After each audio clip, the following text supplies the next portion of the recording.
இது அரசியலே நாங்கள் தான் அப்படின்னு சொல்லிக்கிறவங்களுக்கு இது எப்படி தெரியாமல் போச்சுன்னு எனக்கு தெரியல.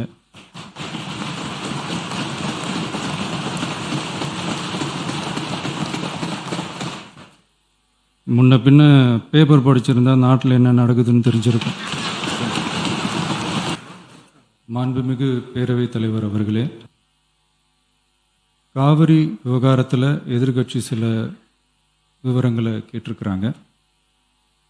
காவிரி நமக்கு உயிர் ஆதாரம், நம்மளோட உணர்வு ரீதியான ஒன்று.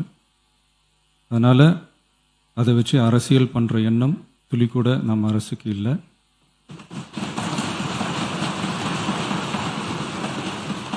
அதுக்கான அவசியமும் இல்லை. மேகதாது விவகாரத்தில் நாம் எல்லாரும் சேர்ந்து தான் தீர்மானம் போட்டோம். அதை நேர்முக கடிதமாக மாண்புமிகு பிரதமர் அவர்களுக்கும் அனுப்பி வச்சிருக்கிறோம். அதோடு நாம் அப்படியே இருந்துடல. ராஜ்யசபாவில் ஒன்றிய ஜல் சக்தி துறை இணை அமைச்சர் மேகதாது அணை பற்றி முழு விவரங்களை குறிப்பிடலைன்னு தெரிஞ்சதும் காவிரி நடுவர் மன்றத்தின் இறுதி தீர்ப்பு மற்றும் மாண்புமிகு சுப்ரீம் கோர்ட் தீர்ப்பு சம்பந்தமான விதிகள் மற்றும் பத்திகளை கோட் பண்ணி மேகதாது திட்டத்துக்கு எந்த விதமான சட்டபூர்வமான அனுமதியோ நிர்வாக அனுமதியோ வழங்கக்கூடாதுன்னு மாண்புமிகு பிரதமர் அவர்களுக்கு அடுத்த நாளே நேர்முக கடிதம் எழுதினோம். காவிரி நதிநீர் பங்கீட்லேயும் சரி, மேகதாது அணை கட்டுற முயற்சிகளை தடுக்கிறதுலையும் சரி, தமிழ்நாட்டோட உரிமையை நம்ம அரசு கொஞ்சம் கூட விட்டு தரவே தராது. அதுதான் நம்மளோட நிலைப்பாடும். அதே நேரத்தில் கர்நாடகாவில் சில அணைகள் கட்ட ஆரம்பித்ததை பற்றியும் இதே அவையில் 1969 ஒரு விவாதம் நடந்திருக்கு. அப்போது நீர்வளத்துறை அமைச்சராக இருந்தது யார்?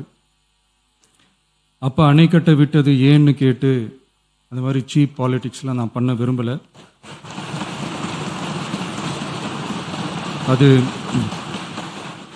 அது நம்ம நோக்கமும் இல்லை. ஏன்னா காவிரி விவகாரத்தை ரொம்ப கவனமாக கையாளணும். எந்த கட்சி ஆளுகிறது, எந்த கட்சிக்கு பெருமை, யாருக்கு பெருமைன்னெலாம் பார்க்கக்கூடாது.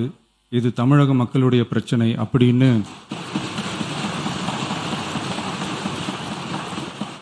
அப்போ இருந்த எதிர்கட்சி தலைவர் திரு கருத்திருமன் அவர்கள் சொன்னதை இந்த சபையில் சொல்ல விரும்புகிறேன். காவிரி பிரச்சனையில் சம்பந்தப்பட்ட 2 மாநிலங்களும் ஒன்றிய அரசும் உட்கார்ந்து முடிவெடுக்கணும்னு 1969 இந்த சபையில் பேசியிருக்கிறாங்க. அதுக்கப்புறம் நிலைமை வேறு மாதிரியெல்லாம் போயிடுச்சுன்னும் நம்ம எல்லாருக்குமே தெரிஞ்சது தான். சட்டப்படி இந்த பிரச்சனையை அணுகிறதுல நாம் உறுதியாக இருக்கிறோம், அதில் மாற்றமே இல்லை. இருந்தாலும் ஒரு அட்டெம்ப்ட் எடுத்து பார்க்கலாம்னு தோணுனது தான் அந்த பெங்களூர் விசிட். அப்படி ஒரு விசிட் பற்றி ஃபஸ்ட்டு யோசித்து கேட்டதும் நான் தான். நாம் பெங்களூர் போக நினச்சதை பற்றி பல ஒப்பீனியன்ஸ் வந்துச்சு. நாம் போக நினச்சதுக்கு காரணம், ஒருவேளை இந்த பிரச்சனை தீர்க்கறதுக்கான ஒரு பாசிட்டிவ் சைன் கிடைச்சா நல்லா இருக்குமேன்னு ஒரு எண்ணத்தில் தான்.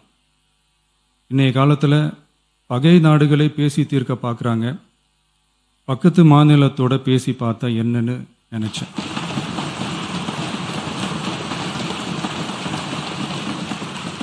அதனால தான் அப்படி ஒரு அட்டெம்ப்ட் எடுக்க நான் ட்ரை பண்ணோம். ஒருவேளை அந்த அட்டெம்ப்டில் ஒரு அவமானம் நேர்ந்தால் என்ன செய்யன்னு சில பேர் கேட்டாங்க. அப்படி நடந்தால் தமிழ்நாட்டு மக்களுக்காக அதையும் தாங்க தயாராக தான் இருக்கேன்.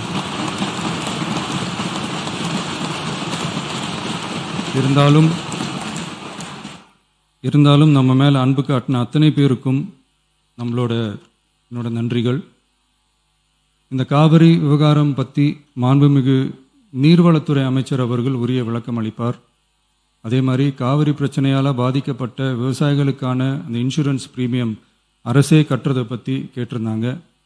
அதுக்கான விரிவான பதிலை மாண்புமிகு விவசாய அமைச்சர் அவர்கள் தருவார்.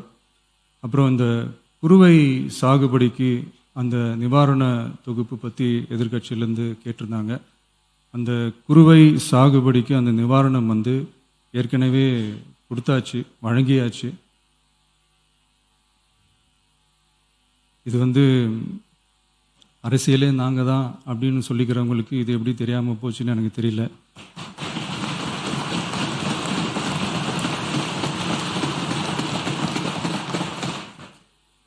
முன்ன பின்ன பேப்பர் படிச்சிருந்தா நாட்டில் என்ன நடக்குதுன்னு தெரிஞ்சிருக்கும்.